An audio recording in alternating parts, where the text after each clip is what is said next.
রান্না বান্না চ্যানেলে আজ আমি আপনাদের সঙ্গে শেয়ার করতে চলেছি হচ্ছে স্মৃতি। দেখুন, স্মৃতি হচ্ছে এমনই একটা জিনিস যেটা যতই আপনি এগিয়ে যান না কেন সময়ের মধ্যে, আপনার পিছু কিন্তু ছাড়ে না। আজ আমি যে রেসিপিটা আপনাদের সঙ্গে শেয়ার করতে চলেছি সেটা আমার একটা স্মৃতি। তার কারণ হচ্ছে যে এই রান্নাটা আমার ঠাম্মা সে খুব ভালোবেসে এটাকে বানাতো এবং তার থেকে আমার মা এটাকে শিখেছিল এবং আমার মা আমাকে এটা শিখিয়েছিল। এবং আমি ধন্য যে এই রান্নাটা আমি শিখতে পেরেছিলাম। তাই আমি চেষ্টা করব ঠিক একইভাবে আপনাদের সকলকেও এই রান্নাটা আমি শেখাতে। তাহলে চলুন, আজ যে রান্নাটা আমি বানাচ্ছি তার নাম হলো ছানার ডালনা। আর এটা বানাতে কি উপকরণ লাগে চট করে দেখে নিন। এই রান্নাটা বানানোর জন্য অবশ্যই যেটা দরকার সেটা হচ্ছে ছানা। আপনারা চাইলে পরে সেই ছানা বাড়িতেও কাটিয়ে নিতে পারেন। কিন্তু ভালো হয় যদি এই ছানা আপনারা বাজার থেকে কিনে আনেন তো। তো আমি এখানে নিয়েছি মোটামুটি ২০০ গ্রামের মতো ছানা। একটুখানি নেবেন হচ্ছে আটা ১ চামচের মতো। আলু, আমি ২ টো আলু ছোট, ছোট করে কেটে নিয়েছি। আপনি দেখতে পাচ্ছেন যে এরকম ছোট, ছোট পিস করে কাটা। একটা আর্ধেকটা টমেটো, একটু আদা যেটা আমরা গ্রেট করে নেব। কড়াইশুঁটি, কড়াইশুঁটি অতি অবশ্যই দেবেন। আর স্বাদমতো চিনি এবং লবণ। খুবই সিম্পল রান্না এবং নেক্সট স্টেপে আমরা দেখে নেব যে আমরা আর কি উপকরণ বা মসলা লাগছে।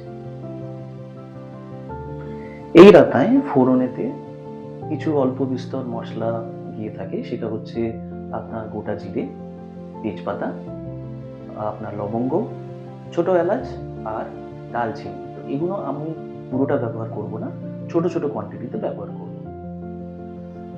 এবার সবার ১ম স্টেপেতে আমরা যেটা করব সেটা হচ্ছে যে ছানাটা যেটা আছে সেটা একটা প্লেটের মধ্যে নিয়ে নিন এবং এটার সঙ্গে আপনাকে মেশাতে হবে হচ্ছে ১ ছোট চামচের মতো অল্প একটু আটা।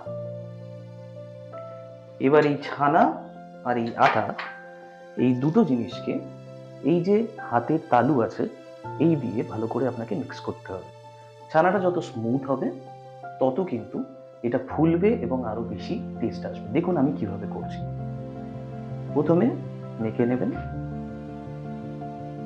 মেখে নেবার পরেতে ঠিক হাতের এই তালু পোর্শনটা নিয়ে আস্তে আস্তে জিনিসটাকে পুরোভাবে মেখে নেবেন। দেখুন এইভাবে মেখে নিতে হবে। আর আপনি যখন হাতের তালু দিয়ে যখন আপনি মাখবেন তখন দেখবেন যে হালকা, হালকা আপনার হাতের তালু তৈলাক্ত হয়ে গেছে। তার মানে বুঝতে হবে যে আপনার ছানা কিন্তু রেডি। মাখতে, মাখতে আপনি বুঝতে পারবেন যে কতটা পরিমাণ আপনাকে আটা এখানে মিক্স করতে হবে। যদি দেখেন যে জলের পরিমাণ অনেকটা বেশি মনে হচ্ছে তাহলে আরেকটু আটা এটার সঙ্গে মিক্স করে দেবেন। এবার নেক্সট স্টেপেতে আমি যেরমভাবে আপনারা আটা বানান সেরমভাবে ছোট, ছোট আপনাকে লিচি বানিয়ে নিতে হবে। এখান থেকে ছোট্ট, ছোট্ট করে ছানার বল নিয়ে নিন। আর একটা করে বল বানিয়ে রাখুন।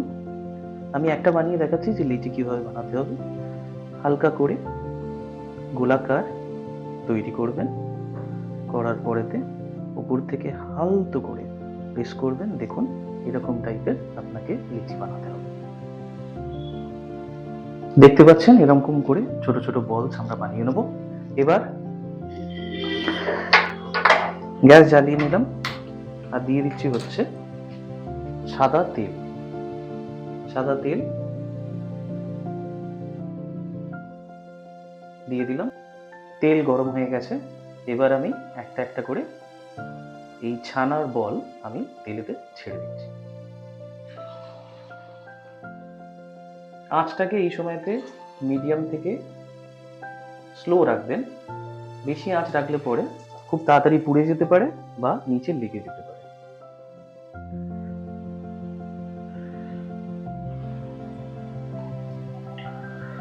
দেখুন এভাবে লাল লাল করে আপনাকে ২ পিঠ ভেজে নিতে হবে এবং জিনিসগুলো কিরম ভাবে ফুলেছে দেখুন। এবার আমি এগুলো তুলে একটা জায়গায় রেখে দিচ্ছি। ঠিক একইভাবে আমি অন্যগুলোকেও ভেজে নেব।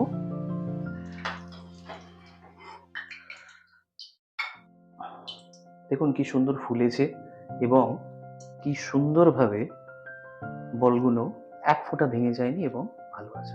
এবার নেক্সট ডে, এবার একই তেলে, ছানা ভেজে রাখা তেলেতে আমি আলুগুলোকে অল্প করে ভেজে নিচ্ছি।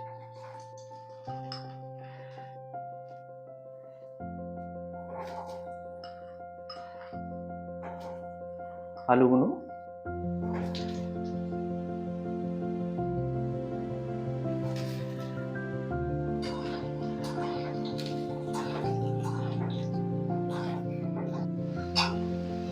দেখুন আলু প্রায় হয়ে এসছে। এবার এই ভাজা আলু আমরা তুলে নেব।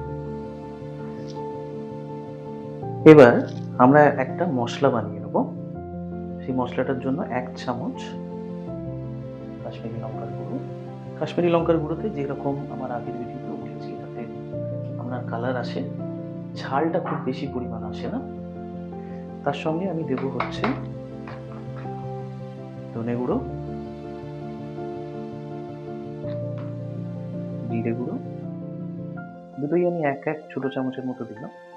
আর হলুদ দেব হচ্ছে 8 চামচের মতো।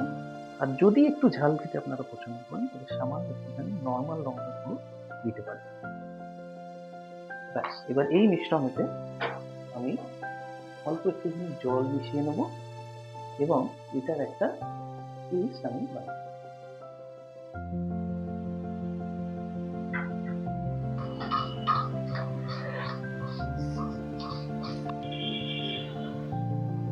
এবার নেক্সট স্টেজেতে গরম কড়াইতে আমি অল্প একটুখানি জিরে গুঁড়ো দিয়ে দিচ্ছি, গোটা জিরে। সঙ্গে দেব হচ্ছে একটা ছোট তেজপাতা, দুটো ছোট এলাচ আর দুটো লবঙ্গ। আর সামান্য একটুখানি ভেঙে আমি দেব হচ্ছে দালচিনি। দালচিনি বেশি ব্যবহার করব না, অল্প একটুখানি ব্যবহার করব। এবার এই মশলা আমি সামান্য একটুখানি নেড়ে নিয়ে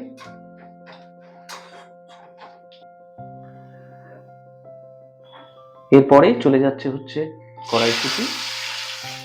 কড়াইশুঁটিটা অল্প আঁচে একটুখানি আমি সামান্য ফ্রাই করে নিচ্ছি।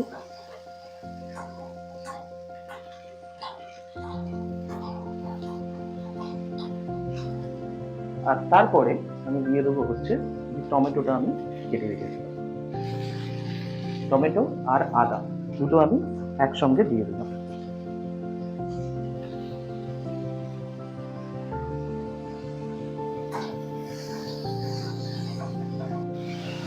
এবার টমেটো দেওয়ার পরে আমি দিয়ে দিচ্ছি হচ্ছে অল্প একটু নুন। স্বাদ মতো, আন্দাজ মতো আপনারা নুন ব্যবহার করবেন। দিয়ে আমি এবার একটু নেড়ে নেব।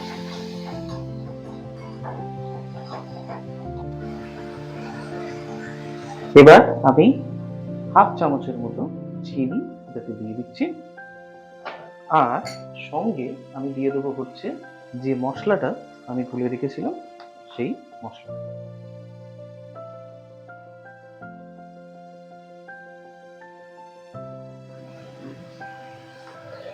আর একটু জল মিশিয়ে আমি এখানে দিয়ে দিই। এবার এই মশলাটা কষাতে হবে, ততক্ষণ কষাতে হবে যতক্ষণ না তেল ছেড়ে দিচ্ছে। সেই পুরনো গল্প, যতক্ষণ মশলা আপনার না ভালো কষবে ততক্ষণ কিন্তু রান্না হবে না।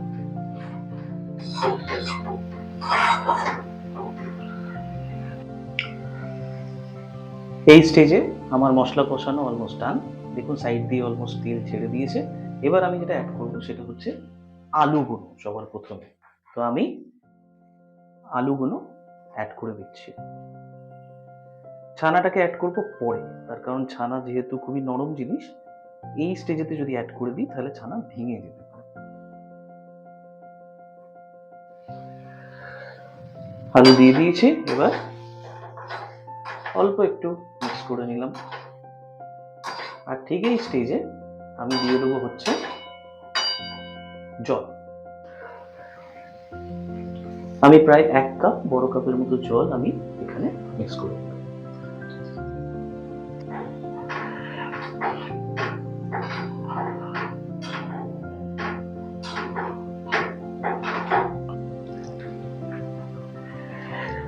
এখন বয়েলিং টেম্পারেচারে এসে গেছে এবং এই সময়তে একটু নাড়িয়ে, যখন আমাদের আলু অলরেডি ভাজা ছিল, আমি একটুখানি চিপে দেখে নেবো যে আলু আমার সেদ্ধ হয়েছে কিনা।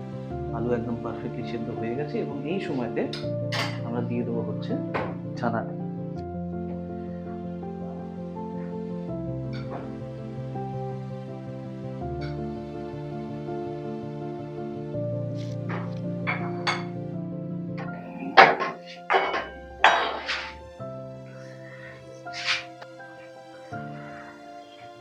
ছানা দিয়ে আমরা বেশিক্ষণ রাখবো না, একটুখানি ফুটন্ত গরম হয়ে গেলে এটাতে আমরা দিয়ে দেবো হচ্ছে একটুখানি গরম মশলা,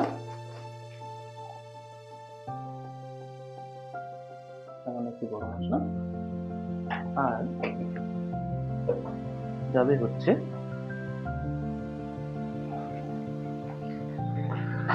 ঘি। এটা দেওয়ার পরেই আমি একটু ভালো করে মিক্স করে নেব।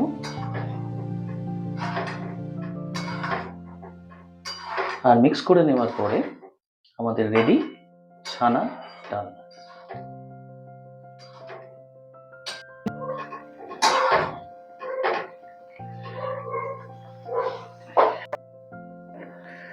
তৈরি আমাদের ছানার ডালনা।